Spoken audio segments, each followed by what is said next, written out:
tuyozayoza omukulembeze waba abakakalukanyo waba hustlers William Samuel Ruto okuwangula akalulu ak'ebyafaayo e Kenya.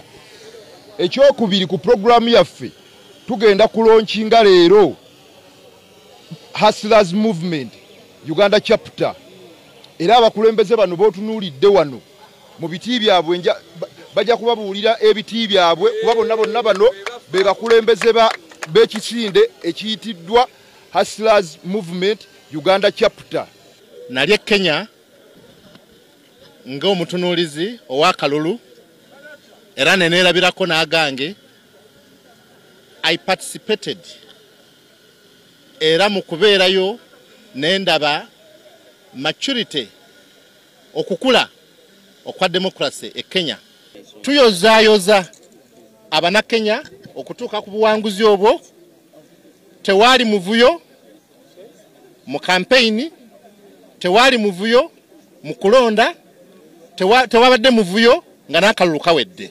Tusazemu tujaguze nabo okuwangula kwa President Samuel Ruto. Tumuwagira nnyo lwakuba omuntu wa bulijjo, omuntu wa wansi, ate atulaze okwagala mu bintu bingi. Omuntu yenna atukkiriza okutunda ebintu byaffe naddala ebirime mu nsi yaabwe, abantu baffe ne bafuna kasente. Tumwebaza nnyo era tusaba nti akkiriza Abannayuganda tusobole okukola bizinensi, tusobole okutambula okugendayo, naye nga leero olunaku lwamu mwebaza byonna byatusuubiza tukolera.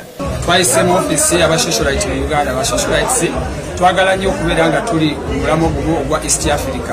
Kyobola aba President Ruto wano ffe abasocialites ffe tubadde tumubulizinga abantu bonna era nga mulabye tukomerekereza nga tuli ku ofisi wano.